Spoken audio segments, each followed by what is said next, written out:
Welcome to another PureRead audiobook. It's wonderful to have you with us. Before we get started, please like and subscribe to our channel and share it with friends. Supporting us in this simple and easy way ensures we can continue adding more delightful audiobooks for your listening enjoyment. The following story is copyrighted PureRead Limited, the home of books you can trust. Now, sit back, relax, and enjoy. Highland Warriors of the Glade, Book 1 in the Warriors of the Glade Highland Romance Saga by McGill. Prologue. And it was in those days that there was nothing but strife, evil, and confusion. The land was all undone and darkened, and men said openly that Christ and his angels slept. From the Anglo-Saxon Chronicles. Many things in life are important, children, but 3 things stand out. Bran MacChonaill studied the faces of his 3 children while he poked in the fire with a stick, causing a cloud of sparks to rise up into the dark sky above. His children looked at him wide-eyed. 3 things, father, his son Toby asked. Bran nodded. Yes, Toby, 3 things it is. He loved these times at night when the work was done and they and their clansmen would sit around the fire. The men would drink ale and tell stories while the women would rest their heads on their husbands' shoulders. What a wonderful time to tell the children about the great deeds of their forefathers and thus prepare them for manhood. And Bran's boys liked to learn. They drank in every word the older men shared with them. What are these things, Father? Toby asked him again. Yes, father, tell us, Hamish and William insisted with eager faces. Bran smiled. What treasures his children were. They would ensure the clan's future. Toby was the eldest. Although still a boy, he manifested resilience and great strength of character. The boy was not easily baffled by difficulties and possessed a fighting spirit. Bran knew Toby would become a good clan leader. His second son, William, a fiery redhead, was a giant, even though only 7 winters old. Not as bright as Toby, but his physical strength was a much-needed talent, and he had a heart as soft as the cooing of a pigeon. Hamish, the third, was the youngest, also a redhead, but much smaller than his 2 brothers, and while William's hair was sleek, wild curls adorned Hamish's head. Hamish was the happy one. One look into his smiling face, adorned with a multitude of happy freckles, brought a smile to many villagers, and Bran figured that once Hamish would be of age, the girls would fight over him. However, his zest for life had gotten him in trouble more than once, and the boy was fast getting to be notorious for the pranks he pulled. It never bothered Bran, and since Mother believed he would grow out of it, he did not see the need to correct him. And thus, Bran concentrated on teaching his boys all he could. Life was hard, and someday soon they would have to stand on their own 2 feet, and care for their own families. He turned to his boys again. 3 things, children, and God will bless you. He threw his stick in the fire and faced his boys. Honesty, justice, and he stopped for a moment to make sure his words would have the desired effect. Kindness. Toby lowered his eyes and repeated the words to himself in a whisper. Then he asked his father with a puzzled look on his face, Is it kindness to kill an enemy, father? Bran chuckled. Sometimes I think you are too smart for your own good, son. His dark brown eyes rested on the face of his son, who stared back at him expectantly. In certain situations it is, son. What would you do if an evil man would break into our village and would want to harm your mother or kill your brothers? Wouldn't it be kindness to mother or to your brothers to protect them? Toby's eyes flashed. I would allow no one to hurt mother or any of my brothers. That's right, added William. Then we fight. He waved a heavy fist above his head and almost knocked Hamish in the face. Bran raised his hand and smiled. I am pleased by your zeal, children, but violence is never the first solution. Don't forget I mentioned justice and honesty. In this life, a man will be tempted 1,000 times over to forsake justice and honesty. There is always the temptation to please ourselves at the cost of others. But let it never be said that the clan of MacChonaill is unjust, dishonest, or cruel. Aye, father, we won't. The children nodded and stared into the fire again. Will we lead the clan one day, father? Toby asked. Bran nodded. Yes, Toby, you will. All 3 of you will be important, as you are my direct descendants. You will take care of our community here at Gilbane's, but first you will have to marry. Marry? Hamish curled his lips.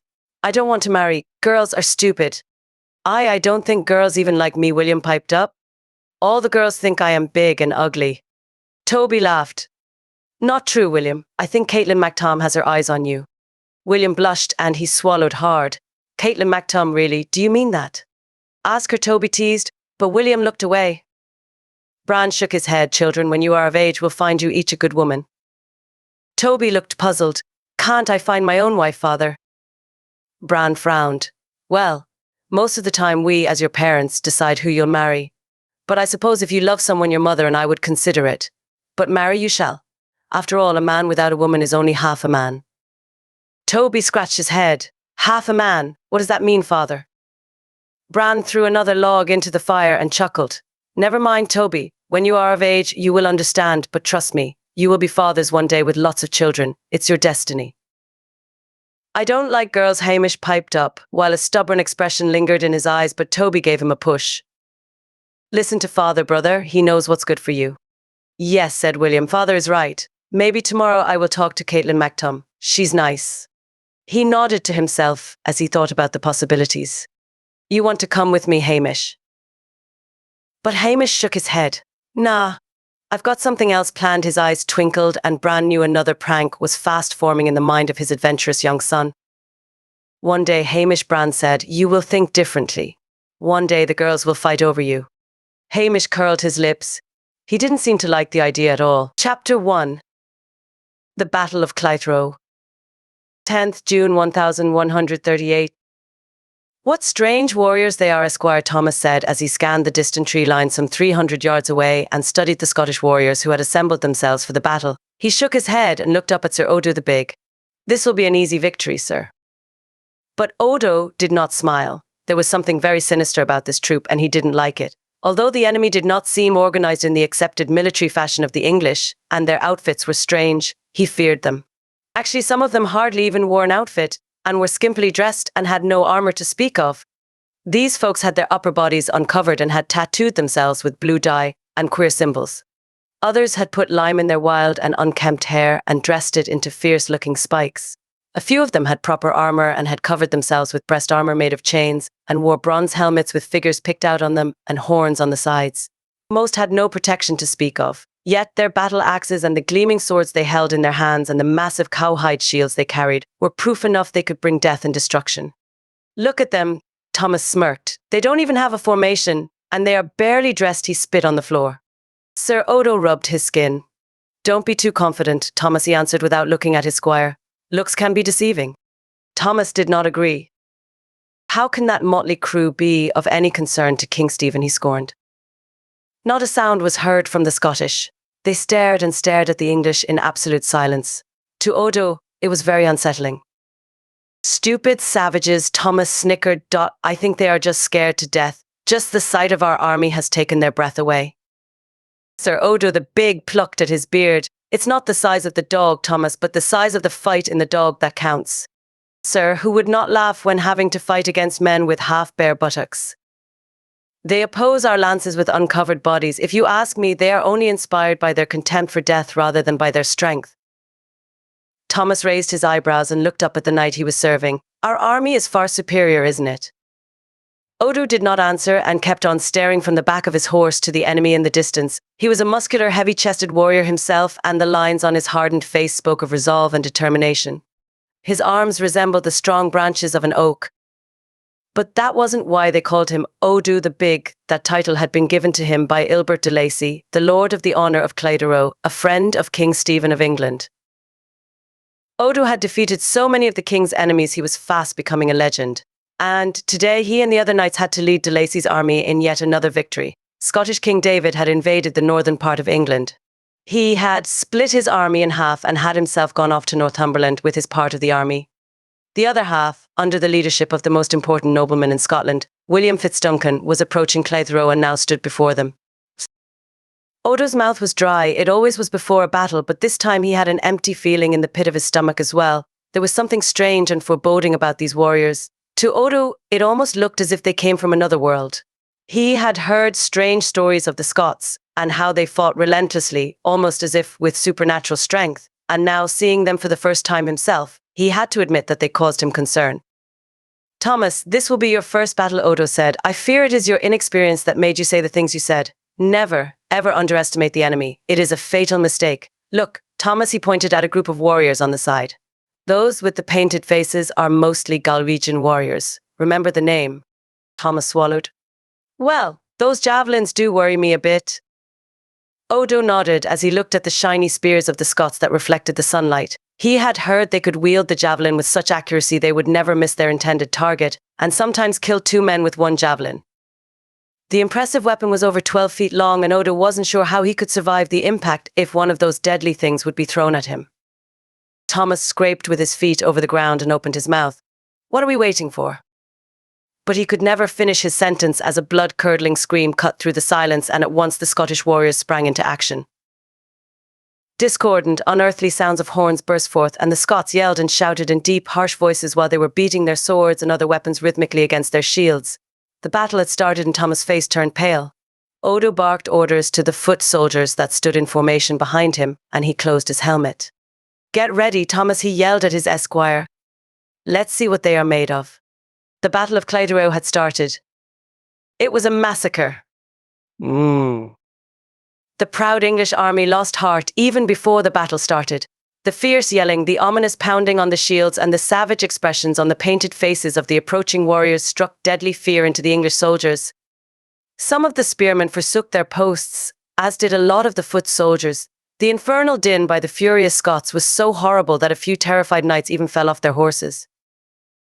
Odo was not afraid of death. He had lost that fear long ago, but he knew this time defeat was nigh. He swung his sword right, left and center and desperately tried to ward off the enemy, but the Scots were just very powerful and aggressive and too determined to win this battle.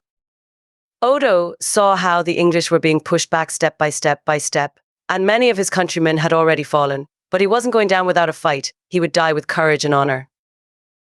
Thomas was lying sprawled on the ground with his head forward in the mud. Someone had cast a javelin through his young body. Odo yanked it out while anger coursed through him. His faithful esquire had died. He was too young to die. But he could not mourn him. Not now.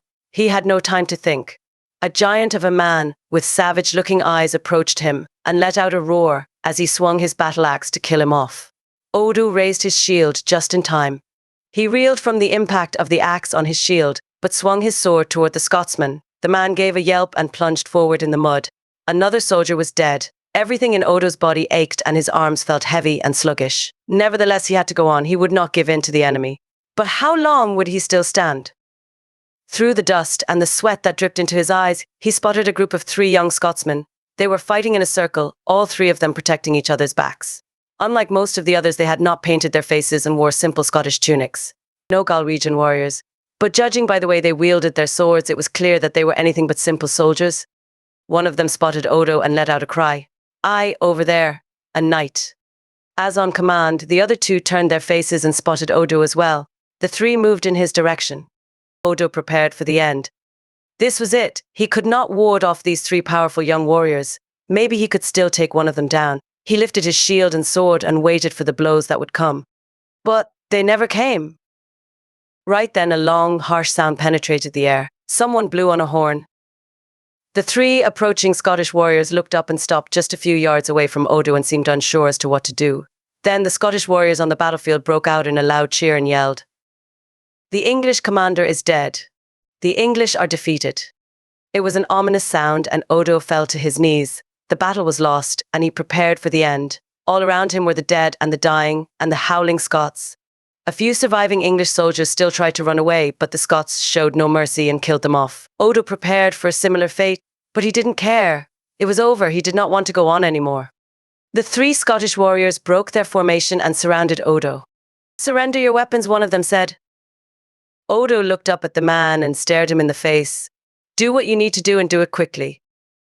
The warrior wiped his sweaty, shoulder-length hair away from his face that was framed by a small round beard and peered at Odo with commanding blue eyes. His tunic was badly ripped, and he had a big gash in his leg that bled profusely. He didn't seem to notice it. "There's been enough killing for one day," the man answered with a decisive tone. "It's enough." "What then do we do with him?" the second one said with a deep, dark, baritone voice. He was an enormous warrior who reminded Odo of the entry gate of Winchester Cathedral. He was dressed in the fashionable Scottish clothes but wore a leather tunic under it that covered his metal armor. While Odo himself was considered a strong, husky man, this fellow was in another class altogether and clearly as strong as an ox. His round face was framed by a red beard that he had trimmed at the edges, and he had an enormous bushy moustache that resembled the guard of Odo's sword. His long, curly hair was held back with a clip.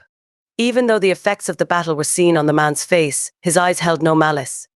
The first one shook his head. "I don't know what we'll do with him, but there has been enough killing."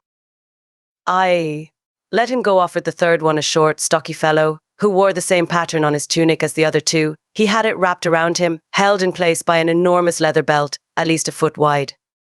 The rest of the cloth was thrown over his shoulder. He too was muscled and strong, but altogether of a different build. He wore no armor, but his wrists were covered by leather straps which held several metal knobs. A leather hairband kept his wild, red bushy hair out of his eyes. Let him go back to his king and tell of their defeat, he smirked. His woolly beard, that reached halfway to his waist, moved up and down with his belly as he laughed. Odo dropped his head. He was so tired, so exhausted. "I've seen you fight," the first warrior spoke again. "Most English are cowards," he spat on the ground. "Not you. It's not honorable to kill a man who has fought bravely. God will not bless it." "Aye," the giant added. "Then tell that miserable lord of Glade that his army is defeated." He pointed to a horse standing nearby amidst the carnage. "Be quick if you want to live. Our mercy will not last forever, and some of our brethren may not agree with us." Odo looked up and blinked his eyes. Was he going to live? "What are your names?" he asked. "Our name's bellowed the big one. We are brothers. You can tell the world you have been defeated by the brothers of MacChonaill. We are Toby, William, and Hamish from the honourable clan of MacChonaill." Without giving it a second thought, Odo got up and ran to the horse and jumped on. "Come on, horse. To the forest. There we will be safe." Some Scottish soldiers shouted in alarm as Odo sped by, but no one followed him, and soon he reached the safety of the woods. Just before he disappeared among the trees, he looked back one last time to see if he could still see Toby, William, and Hamish MacChonaill, but he was too far away to see clearly. As he turned his horse and directed it deeper into the forest, he marvelled. Not all Scots were bad. Some had honour. At least the brothers MacChonaill had. Chapter 2. "No, I want you to go back."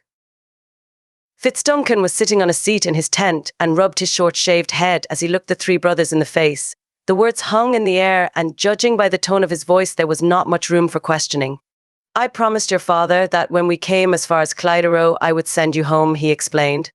Home to Gilbane's." Toby threw his shoulder-length hair back and stared at the commander. "That's right," Fitzduncan answered. "To Gilbane's." Hamish, by far the most outspoken of the three, was not impressed by the words of the commander. "Do yer dinger, why?" he questioned. A slight smile appeared on Fitzduncan's face. "You really don't know, do you?" "No," Hamish answered while he curled his lips. "We don't. Why can't we fight on with you and our brethren?" He switched his weight to his other foot and crossed his arms.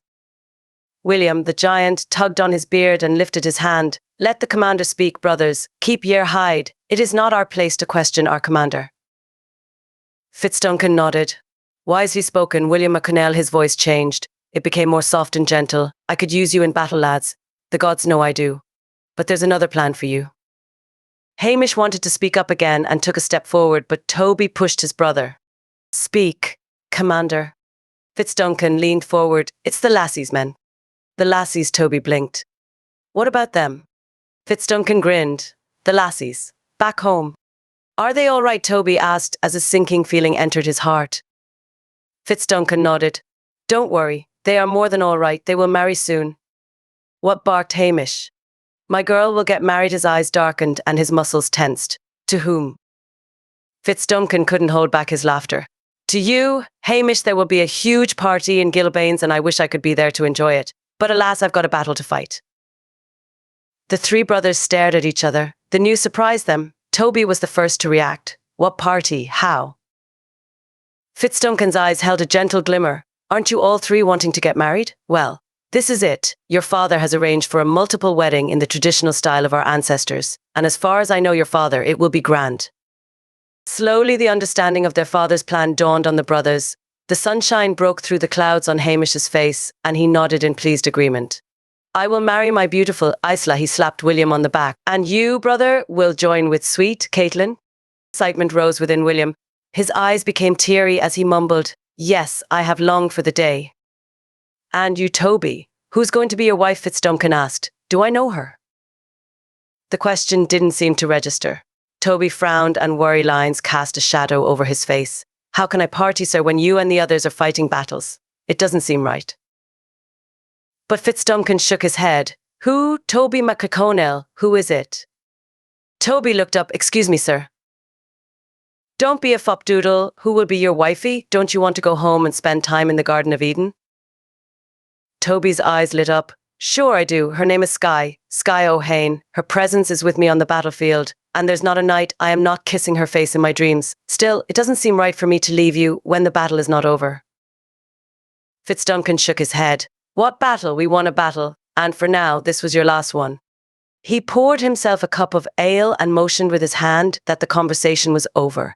Now, if you'll excuse me, I have more important matters to look after. His smile had vanished when he turned one last time to Toby. You boys are gone by tomorrow morning. Any complaints can be discussed with your father. He's the one that has set this up. Goodbye, MacChonaill.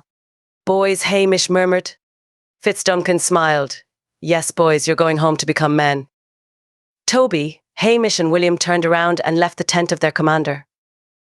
Little did they know that their lives were just about to take an unexpected turn.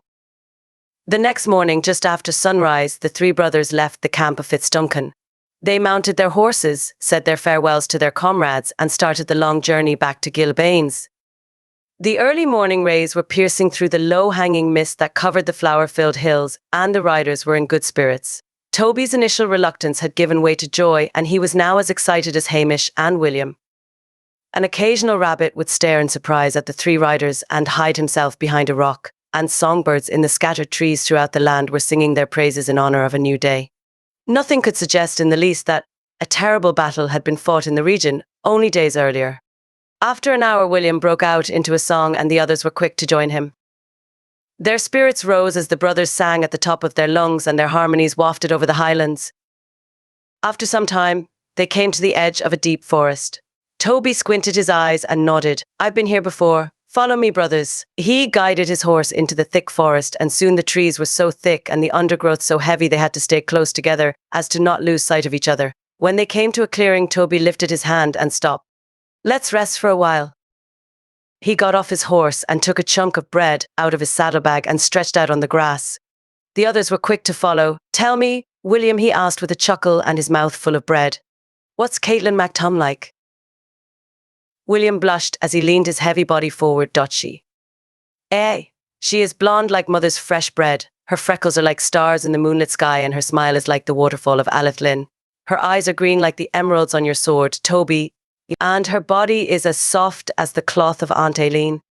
He stopped, and as he stared into the distance, his face was beaming. Hamish's eyes widened. I never knew you to be such a poetic person. She must be quite a girl, William. William nodded. She sure is. In fact, I was never in love with another girl, he answered. From the day I met her, she stole my heart. When I was young, most girls would tease me on account of my weight, but she never did. She has always been gentle with me. Toby laughed.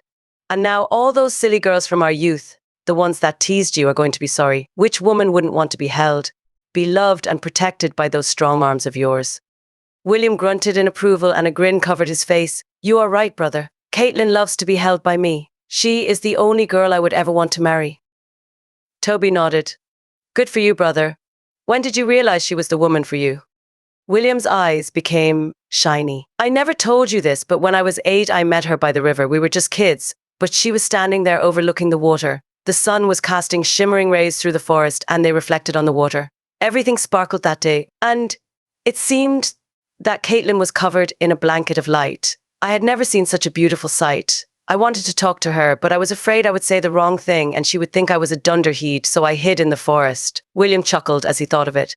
But she spotted me. I will never forget the smile on her face that day. She called me over and, well, that's when I knew she would be my woman. Toby nodded and stretched out on the grass. I am so happy for you, William. She's a good choice. What about you, Toby? William asked. When did you know Skye was the woman for you? Toby sat up again. I've always loved Skye O'Hain. I fell in love with her the day Father, old Barry O'Hain, and I had been hunting. I was no good at hunting then, but came along just to learn. That day, Barry O'Hain killed a deer, and we had to bring it to his place. That's when I first got to talk to her. He stopped and seemed to relive the scene. Go on, coaxed William. What happened then? Toby smiled. Not much, at least not that day.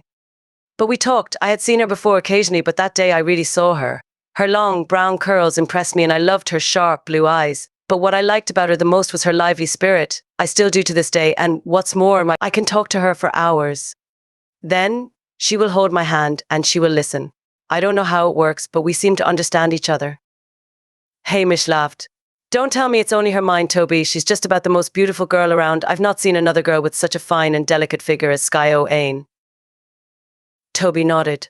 True, my brother still. That's not why I love her. We somehow complement each other. Now, I understand what father meant when he told us long ago that a man without a woman is only half a man. Skye makes me whole. William frowned. Hamish, if you always thought she's so beautiful, why didn't you court her? Hamish shrugged. I would have if I could have. But who can compete with my brother Toby? But then I met Isla, and with her I am perfectly satisfied. How's that, Toby wanted to know. Well, Hamish said with a grin, for one, nobody can cook like my Isla. A man without a woman may be half a man, but a man without good food is no man at all. He laughed at his own joke. But honest to God, she is the perfect woman for me. We are just about the same size. True, she's a bit chubby, but that's what I like about her. I want to have something in my arms when I hold a woman, and... He added while he threw his hands in the air, she is so funny, she makes me laugh and always seems to see the bright side of things. That's important, for life is difficult enough. Toby nodded. And she's not a bad-looking lassie either. Is she, my brother? I like her wavy, dark hair. You've noticed, Hamish answered. It's true, that's one thing I like about her. Have you noticed that when she laughs, it's not just her face that is laughing, but her hair seems to laugh too? In fact, not just her hair either, but her whole body seems to participate in the fun. It's true, William spoke up, but she's not always laughing. Hamish raised his eyebrows. How's that, brother? I've seen her angry once. I was just a kid still. Remember the Cormac brothers? Their hearts were as black as the Earl of Hell's waistcoat. Hamish nodded and William continued. Well, that day they were tormenting a dog. I wanted to stop them, but they just laughed at me and said I was a fat dunderhead. I was just about to knock them in the face when Isla stepped up. Her brown eyes flashed with rage as she scolded the little devils. I can still hear that ominous yelling in that high voice of hers. You are dunderheads yourselves. You, stupid huddies, leave that dog alone. William smiled as he relived the moment. I was sort of sorry she stepped up. My fists were aching and I wanted to clobber them, but alas, Isla's tender heart for a mere dog stopped the Cormac brothers. Still, I never forgot it. She was like a fury. Hamish grinned. You've seen something I have rarely seen myself, brother. But you are right. She may be small, but she's no pushover. The three brothers chuckled, and for a while they were silent, each thinking about their prospective wives. After a while, Toby looked up at the sun and got up.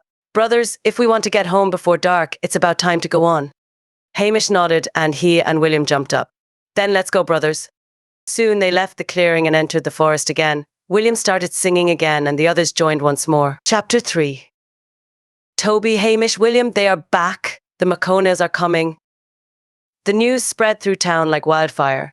Young kids jumped up and down for joy, and the older folks smiled with expectation. Now, the wedding feast would take place, and that meant lots of games for the kids, and dancing, singing, and lots of ale for the older folks. The brothers had wanted to enter quietly, but a few miles before Gilbeans, they had taken a last break at an inn, and soon after a pigeon carrier was flying into town with the message that the MacChonaill brothers were on their way. As soon as the news reached MacChonaill himself, he ordered the servants to start with the preparations for the wedding feast, and then he went to see Prologue. For as long as Bran MacChonaill could remember, Prologue had been his family's advisor, and nothing was ever decided without seeking counsel from the old man. Prologue had already been around when his father was still the clan leader, and Bran guessed the man was at least close to 100 winters old. He had never felt it appropriate to ask him about his age, since Prologue was considered the wisest man in the north and could commune with the spirit world. Some people even claimed Prologue was related to St. Columba, the Irish missionary who had helped spread Christianity to Scotland and founded an abbey on the island of Iona, near the Scottish coast. Bran had never asked him about that either. Those were things you didn't ask the wisest man in the north, and he always felt small and at a loss for words when he was around Prologue. Once he had accompanied Prologue on a pilgrimage to Iona, but it had been a very sober event and not much had been spoken between the two during the whole journey. Still, Bran had known he had been in the presence of a special man and was impressed. Although Bran had never witnessed it, many people claimed that Prologue could perform miracles. The old man himself smiled when people talked to him about it and refused to speak on the subject. But, whatever the case, Bran MacChonaill, the mighty warrior of the north, felt small in the presence of Prologue, and today he had to pay him a visit. Prologue himself would perform the marriage, and he would seek God for heaven's blessing upon the marriage party. Although Bran didn't consider himself religious, he was spiritual enough to know that he needed the help of the spirit world to assure a good future for his clan and his children. Terlock had a small hut on the outskirts of town and was sitting on a bench in front of his house when Bran walked up to the door. "Good afternoon, my dear and honourable friend, Terlock." The old man lifted his head and squinted his eyes. He could barely see, but he recognised the voice of Bran MacChonaill and lifted his bony hand in a greeting. "Good afternoon, MacChonaill. It is a blessing from God to hear your voice." Terlock's voice crackled and was laboured. Bran looked at the well-respected monk. The old man looked frail and weak, although only a small part of the monk's face was visible. His flowing greyish habit and the scapula with the cowl he had put around himself made it impossible to see more. But today, Terlock seemed unusually pale. How long would this man still be among them? And then what, after he was gone? Where would he go for counsel when Terlock would join his forefathers in the afterlife? Terlock always told him to seek the face of God, but Bran didn't quite know how to do that. That was Terlock's job. The monk was supposed to do the seeking of God for them, so he and the clan could do the other stuff, such as fighting battles and cultivate the land. "My honourable friend," began Bran, "my sons have arrived. I reckon the wedding can take place in a few days." Terlock pushed his cowl backwards, revealing his silvery thin hair and his bushy, raggedy grey beard. He turned his face to Bran and nodded. "I will pray and seek God's blessing." Bran nodded. "Thank you, my friend. That's what I came to ask you for. We need this wedding to be the best event ever." He hesitated for a moment and then asked, "Are you up to it?" Terlock nodded.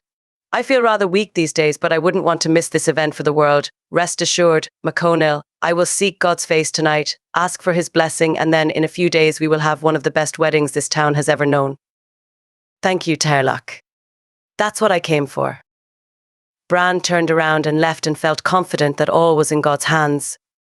Skye's eyes were big and full of desire when she looked at her husband-to-be as he was riding his horse into town. How strong and how courageous he looked. His jaws were set and his blue eyes sparkled with confidence. He had bound his half-long hair into a tail and Skye felt flutters in her stomach. She wanted to run up to him and jump onto the horse and ride with him, but she knew she couldn't do it. Not yet at least, and not here in the presence of all the others. She noticed how many girls cast admiring looks at him and she smiled.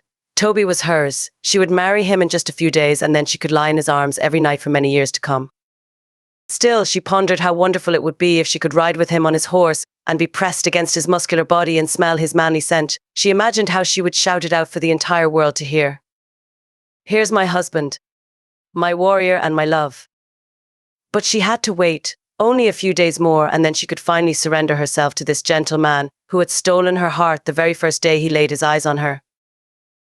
Then her breath stopped. Toby had spotted her amidst the crowd, and he didn't seem to be bound by her conventions. As soon as he had seen her, his face lit up, and he guided his horse to where she stood. He stopped in front of her, and while the onlookers cheered, he reached out to her with his strong hands and slowly lifted her onto his horse. Skye threw her arms around his neck and looked into Toby's warm, longing blue eyes. "You came back, my love and my husband." Toby just smiled and looked at beautiful Skye. The crowd roared as Skye leaned forward and placed her lips on his and kissed him. First it was just a gentle kiss, but soon she kissed him with an all-encompassing passion that made the crowd erupt into a roar. For Skye and Toby, time stood still and it seemed they both had entered eternity. Isla did not know that Hamish had returned. She heard noise and cheers at the edge of town, but thought not much of it. She figured the kids were having a celebration. Whatever it was not important enough to leave her housework. Bran MacChonaill had told her Hamish could return any day now, and she wanted to make sure her parents' house was ready to receive him and that he would find nothing wrong with her humble dwellings.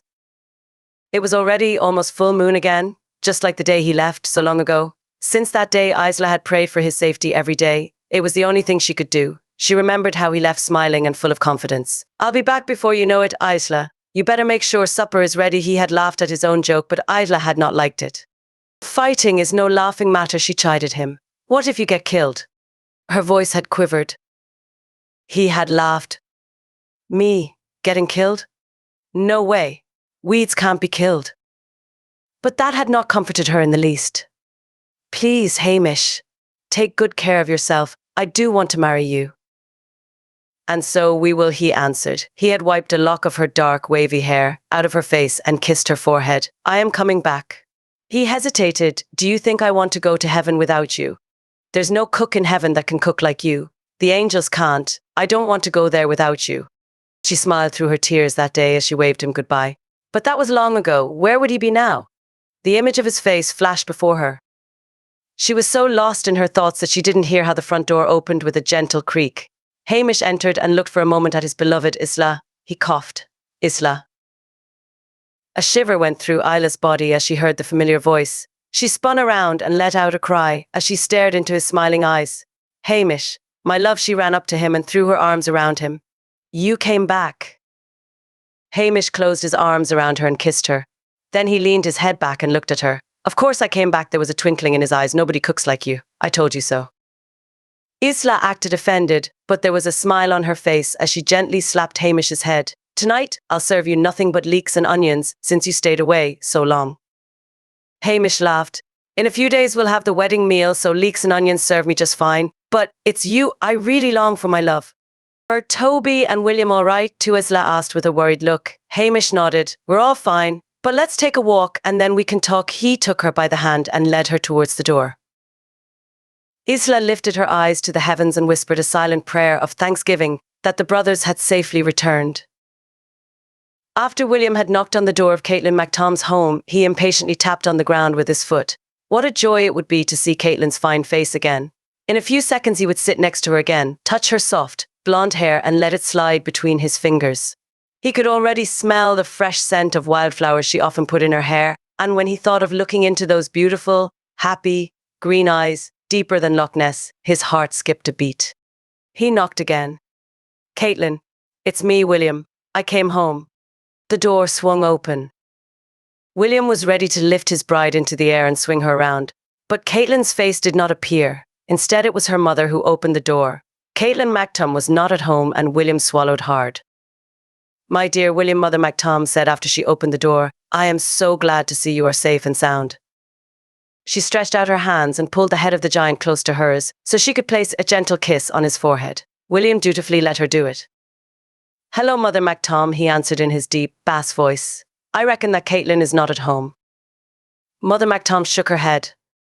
That's right, William. She has gone with her father to Fionn Lastan. She'll be back tomorrow.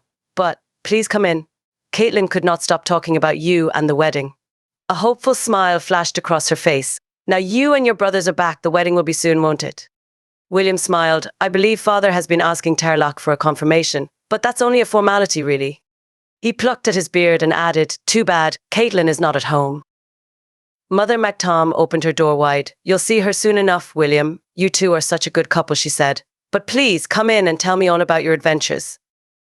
William sighed. He was tired and he realized his back was hurting. Mother MacTom was a kind-hearted woman, but he didn't come for her. Then again, talking about Caitlin was just about the next best thing after being with Caitlin, so William nodded and stepped inside. Soon he would be with Caitlin forever, so one more night without her wasn't going to be the end of the world. Chapter 4. Terlock shook his head as he looked at Bran, who stood before the old sage with big, round eyes. Are you sure, was all Bran could say. Are you certain the omens are against my sons getting married at this time? Terlock leaned back on his stool and let out a weary sigh. Bran MacChonaill. The choice is yours. It always is. You asked me for counsel from the spirit world and I gave it to you. He was sitting on a stool near the open fire in Bran's place and pulled his cowl backwards so that his wrinkled face was now visible. His eyes held a concerned look as he knew his message was not going to be received with great joy. After Bran had told him his sons were back, Terlock had immediately gone to the Glade, a mile outside their village. Everyone in Gila considered it a sacred place, and Terlock would often go there to pray and ask God for direction when the clan needed it. It was where the wedding would take place as well. He had been there for hours, but now he was back, and he brought disturbing news. He had doubts about the timing of the wedding. He did not feel the familiar peace he considered a sign of God's approval and claimed it was not the right time for a marriage. Hamish was leaning his hands on the table and stared in unbelief at the wise man near the fire. Maybe he read the signs wrong, father. After all, he's an old man and... Watch your tongue, Hamish ordered Bran MacChonaill while he cast an angry stare at his son. Terlock is the wisest man in the north. Hamish shrugged his shoulders and sat down. I want to get married, father. I've been waiting long enough. Toby, who was standing next to Terlock, bobbed his head. I can understand Hamish, father. I'd like to get married too. In fact, at first I did not even want to leave Fitzduncan and the army behind, but he practically forced me to come down here. He said it was your will to get married. And his eyes shone. Having seen Skye again, I want to get married now. Aye. Hamish nodded and leaned over to Toby and whispered, why didn't he get those signs a little earlier when we were still with Fitzduncan? This is ridiculous. Let us not judge the matter before we hear it. Bran held up his hands. Speak plainly, Terlach, he said as he turned to the old man who seemed deep in thought. Tell us what you saw or felt while you were in the glade. Terlach kept his eyes closed and not a sound was heard, except the crackling of the open fire. Then he spoke, his voice barely audible. Love trudged through the moonlit field, ready to her man to yield. What does that mean? Asked William while he plucked his beard. Terlach looked up at the giant. I heard a song, young William, and I had a vision. He lifted his bony finger in the air and continued. I saw a moonlit night. Thousands of stars were illuminating the heavens and the moon was round and big and shone like gold. It was so light that even though it was night, I could see even the small flowers of the field. I looked and I beheld 3 women dressed in wedding garments and their faces were radiant and full of hope. He cleared his throat. But then I heard it rumble in the distance. A storm was fast approaching and dark clouds, like invading armies, came in from the south and covered the moon. Dark shadows fell over the land and I could no longer see the 3 women. Terlach's voice wavered. Then I heard music. There was the sound of a flute, and it cut through the silence of the night, distinct and clear. Someone was singing. A beautiful female voice it was, and I could hear the words. Soon, however, the sound moved away. I will sing to you what I still remember. Terlach cleared his throat and hummed a strange Gaelic melody. His voice was weak, and the words came out in broken, wispy tones. Love trudged through the moonlit field, ready to her man to yield, but alas, no more did she return. Of her presence nothing did I learn, empty, lost, taken by the stormy winds and gone, a sky darkly brooding, black as pitch, lost forever now my love is done. Empty, lost, taken by the stormy winds and gone, a sky darkly brooding, black as pitch, lost forever now my love is done. Bran rubbed his forehead and the 3 brothers looked at each other in stunned silence. The atmosphere was charged with an ominous feeling. After a long silence, Toby cleared his throat and spoke up. Master Terlach, what do you make of it? It doesn't have to be bad, right? How do you interpret it? Terlach stared into the fire. At last he spoke. Toby MacChonaill, he drawled, I believe it would be wise to postpone the wedding. The signs are not good. Why? Hamish interrupted. Terlach shook his head. Only God knows the reasons, young Hamish. I just tell you what I saw. Hamish paced through the room while he threw his arms up in the air. The interpretation is clear. I believe it means the English will invade our land. We need to get married quickly so we can go back to fight for our king and with Fitzduncan. If evil is to befall us, it is all the more reason to get married right away. The signs are good. Bran was uncomfortable with the bold words his youngest son had just spoken, but Terlach seemed to have more understanding for the zealous young man. There was a faint smile on his face when he said, I admire your youthful enthusiasm, young Hamish, but do not lean to your own understanding. It will lead you astray. But Hamish was too excited to listen. Do your dinger. It's ridiculous, father. We've come all the way from the battlefield to get married and now the signs are not good. Bran lifted his hands. His eyes were dark and they flashed with anger as he ordered Hamish to stop. Sit down, son. You have said too much already. Hamish sat down and sighed. Toby raised his hand. Father, may I have permission to speak? Bran nodded. Father Toby began. I respect your ways and I respect the Honourable Terlach. He bowed his head slightly. But in this case, I agree with Hamish. The war with England is in its decisive stages. Fitzduncan needs us, but he needs us as men, married men. Let us get married. He turned to Terlach and carefully chose his words.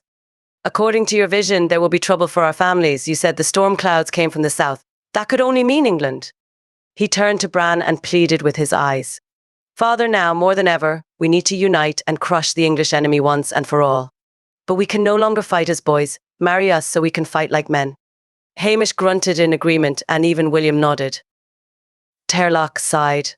A man forced against his will is of the same opinion still. I have just told you what I saw and have given my advice. Now what you do with my advice is your own choice.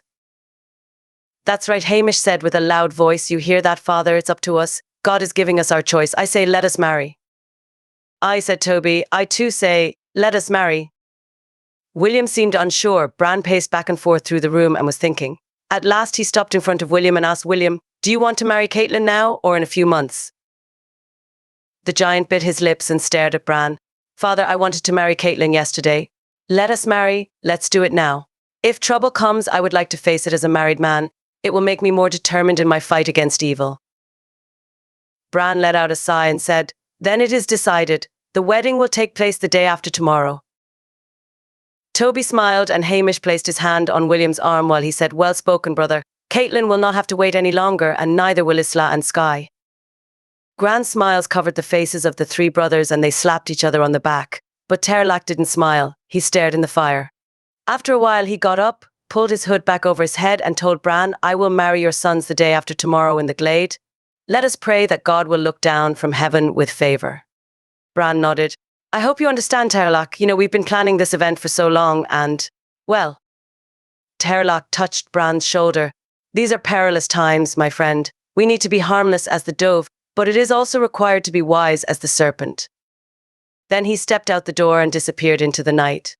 Bran lifted his eyes to heaven and whispered, "God in the heavens, look down on our choice with favour." This was the first time he had gone against the direct counsel Terlac had given him, and Bran didn't like it at all. Chapter 5. It would be a beautiful day. A gauze of early morning mist hung over the glade and clothed the distant trees in mysterious shapes.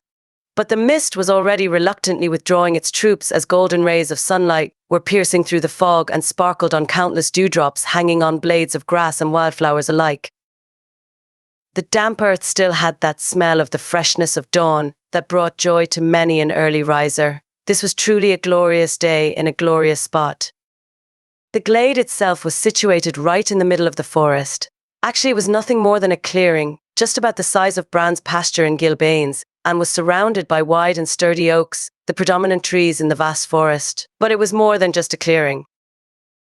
The place held a magical serenity, and this morning Bran understood why Terlac would come here so often for his times of meditation and reflection. Besides the chattering of birds and the occasional scurrying of a rabbit or a group of deer, wanting to quench their thirst at the babbling brook nearby, few sounds were heard so deep into the forest.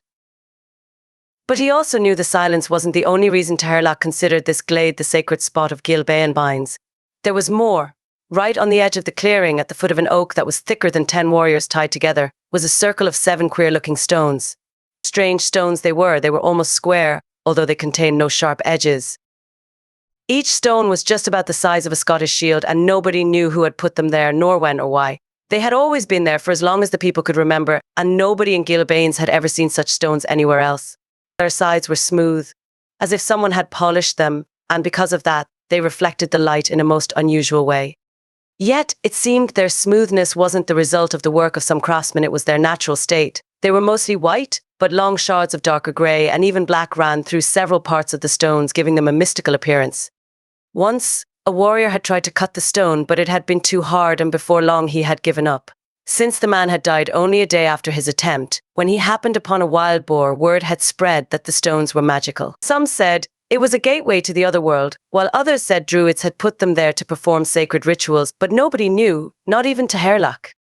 As a result, no one would come to the glade alone except Terlac. But on special celebrations such as the wedding ceremony of today, everyone came. At such occasions, being close to the mystical stones impressed upon the people from Gilbanes that life was a sacred mystery that needed to be treasured. Terlac, dressed in his brown garment, stood on a small hillock that made him slightly higher than the people before him, and was leaning on a sturdy wooden staff. His cowl was down, and as he looked at the villagers before him, there was a gentle smile on his old and tired face. Toby, William and Hamish stood at his right hand and were fully dressed in their soldier outfit. Toby and Hamish both wore a brown line over a protective breastplate, and both of them had an impressive silver-coloured sword dangling from a leather belt. The swords were sparkling in the light. William was dressed in his plaid and came with his feared battle axe that hung on his back. On Terlac's left side were the 3 brides, Skye, Isla and Caitlin. All 3 girls wore long, flowing, colourful gowns. Caitlin and Isla wore flowers in their hair. Their mothers had skillfully arranged them. Skye was wearing an elaborate headdress that was shaped like a heart. They had woken up early that day. Just before sunrise, everyone, even the children and the old folks, had set out to go to the glade. It had still been dark when they entered the forest, and the villagers walked by the light of their torches.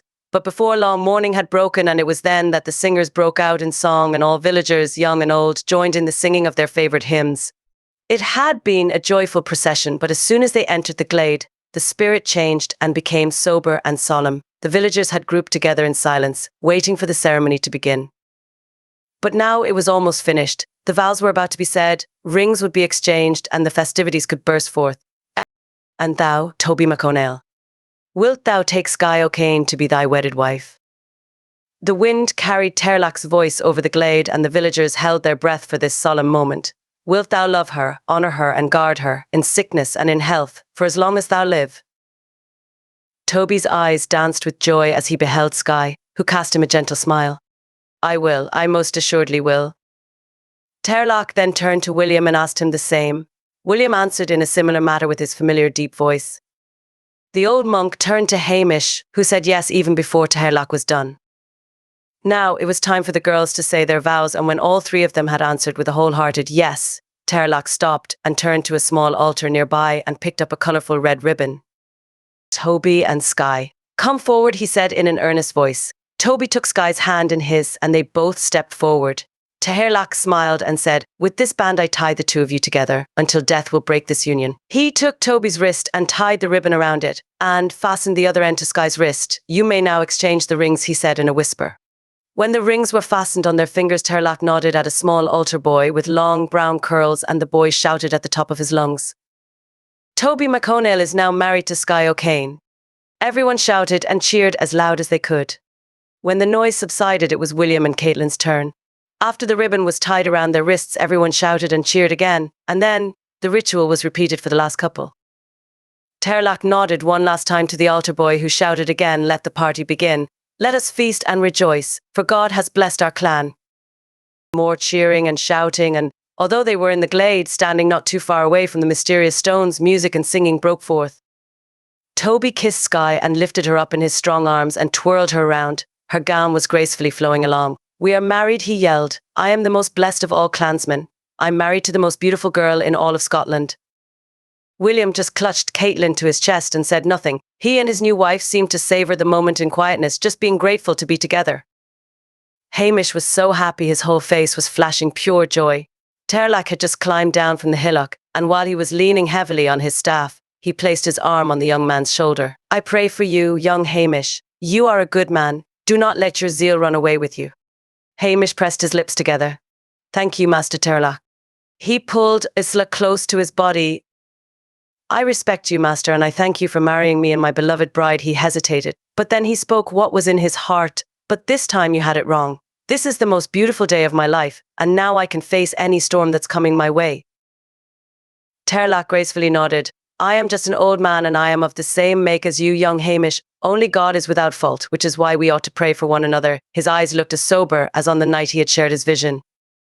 Don't underestimate the powers of darkness, young Hamish, he warned. But Hamish didn't hear him anymore, as he had already walked away and had joined in the celebrations. Bran was the first to notice. Something was different. Why was it getting so dark? They had left the glade now and were trudging back through the forest to Gilbane's, but the sun had disappeared and a strange darkness settled over them. It was to be expected that it was darker in the forest than on the glade, but still, there had not been a cloud in the sky before. Bran looked around at the happy, smiling faces of the villagers. They were just too busy singing and dancing and thinking about the lavish party at home to notice that the sky was growing so ominously black. There was an unfamiliar smell as well. Bran lifted his nose in the air and sniffed. Where did that come from? It wasn't fire. He knew the smell of fire all too well. This smell was hot and oppressive, and he couldn't place it. There was Toby. He had noticed it too as he peered at the sky with a concerned look. Skye was holding his hand. There's a terrible storm coming, Father, he said. I've never seen the sky like this. Bran nodded. We had better get home fast. Have you seen Hamish and William? They are coming. They are just behind us, he glanced at Bran. Where do you think this storm is coming from? Bran shrugged his shoulders and shook his head. Most of the others had noticed it too by now and picked up their pace, while others cast fearful glances at the sky and pointed to it. There were Hamish and Isla. William and Caitlin were walking right behind them. Hamish still had a wide grin on his face. Aye, Father, looks like a storm is brewing.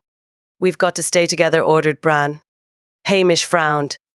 It's just a storm, Father. Don't be alarmed. But Bran was alarmed. The words Terlach had spoken a few nights back rang in his ears.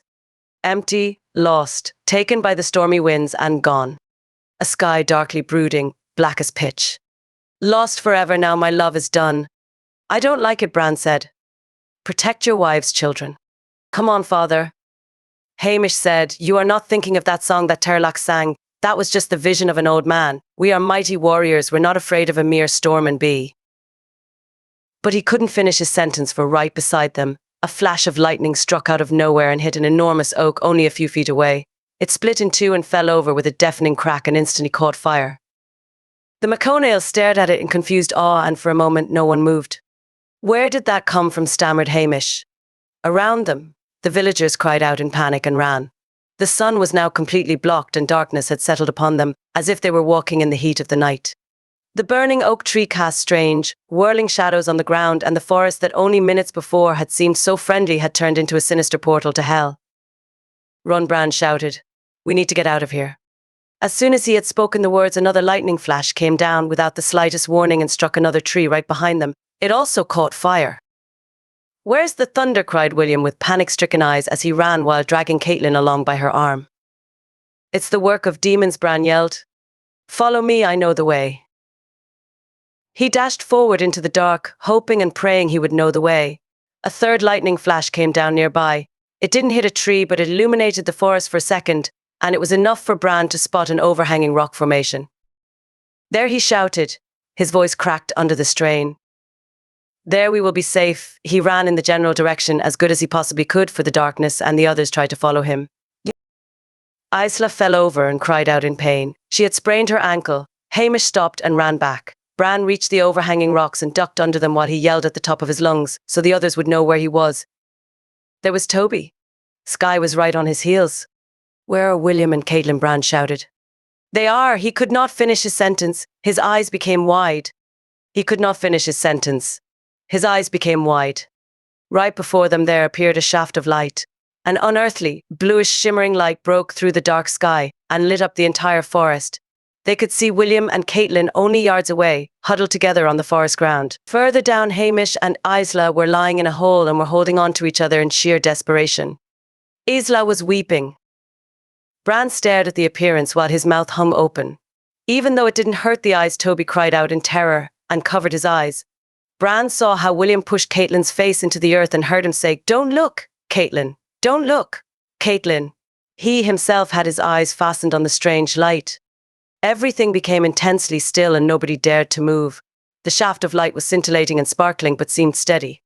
Oh God in the heavens, whispered Bran, have mercy on us. As soon as he had said it, the light became less intense and faded. At first it was hardly noticeable, but right before their eyes they could see how the light left them and the darkness returned. And then, it was gone, just like that. Bran still did not dare to move. Everything was dark again. No, it wasn't. The sky was clearing up. Daylight was returning. Bran looked up and saw how these strange, swirling dark clouds were still hovering over them, but just like the shimmering shaft of light, they slowly seemed to disappear. Whatever had just happened, it was over. For the longest time, nobody dared to move. What if another lightning bolt would flash out of the sky? Bran was a courageous warrior, but he had to admit, he had been terrified. When at last the sky was blue again and comforting rays of the sun touched the forest ground, Bran dared to move. Everything was calm, and had there not been several burning trees not too far from where they were hiding, nobody would have even known anything had happened. Toby, he whispered after some time, are you all right? For a moment there was no answer, but then a weak voice was heard. I am fine, Father. William looked up from his hiding place and crawled up. Hamish too moved and seemed unharmed, but Bran noticed Isla wasn't with him. Hamish, Bran shouted, where's Isla? She's here with me, Hamish answered, and he turned to look at his wife. But he froze because the place where Isla had been only minutes before was empty. Isla was gone. At the same time, William let out a guttural roar. Caitlin was missing too. Toby turned to ask Skye if she had seen Isla, but he too stared in horror as the only thing he saw was the red ribbon that Terlach had tied around her wrist. Our wives, he stammered. They are gone. At the same time, William started to beat his chest and cried out to the heavens. Bran felt like fainting. He could not explain it. All three women, the beloved wives of his sons, were all gone. Chapter 6.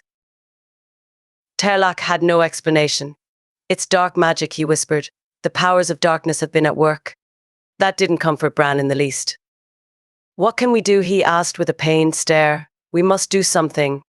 He paced back and forth in his room and lifted his arms in the air. He and his sons had vowed not to eat until they knew what was happening. Even after they and a group of villagers had meticulously combed out parts of the forest, they had found not even a trace of their wives. All they had left were the ribbons of the marriage ceremony, and they held onto them as if they had become their dearest treasures. They were discussing their options in Bran's house, although none of the men had a clue what those options were. "Please think, Telach," Bran urged. "When you saw that vision, did you maybe forget something, anything that could help us?" But the old man shook his head. "I told you everything I saw, and you chose not to heed the warning." Bran noticed in Terlach how the strain of the events also took its toll on the old man. His face was ghostly white, and for a moment Bran wondered whether the monk would pull through. Still, they needed his help. They couldn't do it without him. "I will leave at once," Terlach said. "I will go back to the Glade and seek counsel. Perchance heaven will give us direction."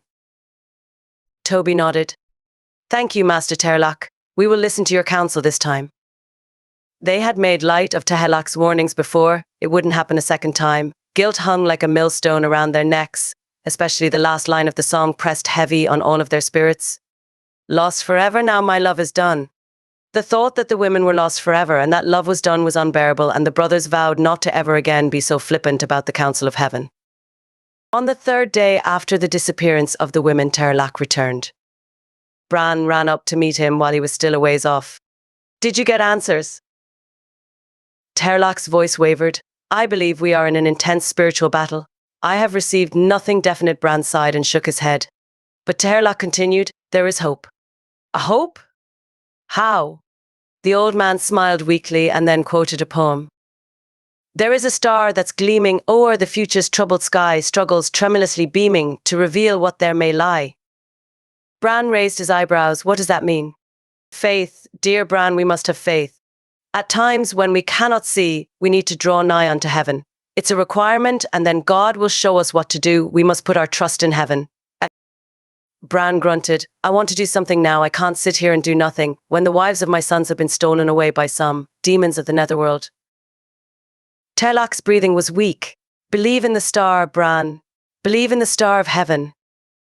Bran curled his lips. He respected the old man, and Terlach had spoken the truth before, but this was no time to sit still. Bran was a man of action, and something needed to be done. "Pray," Terlach said. "This is a spiritual battle, which can only be won by using spiritual weapons." Bran scratched his head. "Thank you, Terlach," he said, and sauntered off. That night, Toby, Hamish and William were sitting in their father's home at his table and were quietly discussing the situation. Bran had told them what Terlach had said. He said, "We need to wait and see. Trust in the star of heaven." Hamish pressed his lips together. "How can we wait, Father? Our beloved wives have been taken away. They need us to fight for them." Toby lifted his hand. "Let's not act too hastily, brother. We did not heed to Terlach's words before. I want to fight for my wife too, but I don't even know how and where." There was no answer. Nobody knew what to do, and the four men were at a loss for words. After a while, Toby broke the silence. "Let's have a vigil tonight." Hamish raised his eyebrows. "A vigil?" Toby nodded. "We will unite in prayer. Our eyes will not see sleep tonight, and we will be silent in reverence to the God of heaven." "Sounds good," said William, happy he could do something after all, even if it was having a vigil. "What good will a vigil do?" Hamish asked while he squinted his eyes. "Did Terlach not say we needed to seek the help of heaven? Trust in the star of heaven? He also said evil forces were at work. The only way we can fight those forces is with the strength of heaven. We failed his counsel before. Let's not be so foolish as to think we know better than the wisest man of the north." "Well said, son." Bran agreed. "Count me in." And thus it was decided that the four men would hold vigil that night on behalf of their women. Each would sit on their knees in a corner of the room and would silently pray for the well-being of the girls and thus fight the hordes of hell. They did not know if it would help any, but at least they were doing something, and that felt better than doing nothing at all.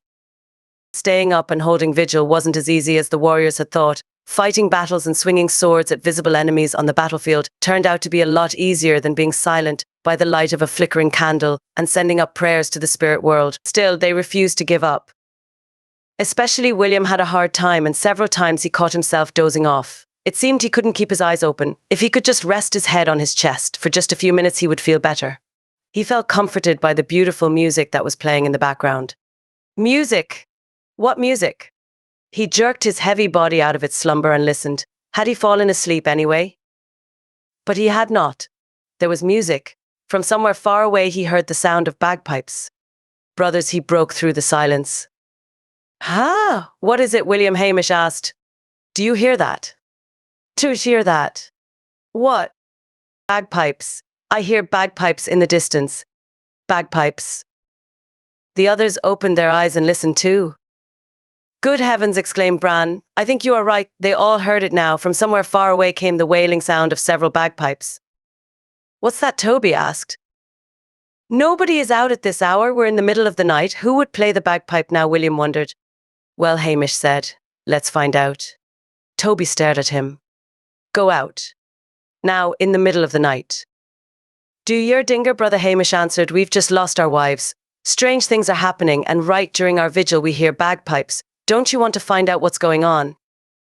"He's right," William said. "What do you think, Father?" Bran plucked at his beard and nodded. "I agree, Toby. Maybe the answer is right out there. We need to do all we can to help our girls." There had not been a smile on Toby's face for days, but now his face was beaming. "Aye, Father, we will go at once." He put his hand on Bran's shoulder and asked, "Then, will you please bless us, Father?" Bran nodded. "I will, my sons, I will." There was no time to lose, so the three brothers knelt in front of their father and waited for him to bless them. Bran raised his hands and closed his eyes and prayed. "God in the heavens, guide these precious sons of mine. Keep them, protect and guide them, and most of all, lead them safely home, together with their wives." As soon as he was done speaking, the three brothers got up and picked up their weapons. Toby and Hamish fastened their swords to their sides and William swung his battle axe over his shoulder. For a long moment, Bran stared into the face of each of his children and then kissed them individually on their foreheads. "Please, my sons, come safely home." "We will, Father," Toby said as his face shone. "Now we can do something again." When they opened the door, the damp night air hit them in their bearded faces and they shivered. The music, however, was now very distinct and seemed to come from the direction of the glade. "Saddle the horses," William Toby asked as he lit a torch. "We will ride into the night, but we'll be back carrying the light of victory." Bran kept staring for a long time at the light of Toby's torch as it got smaller and smaller until it disappeared into the night. Even when they were out of sight, he still kept staring and he listened to the strange sounds from the bagpipes.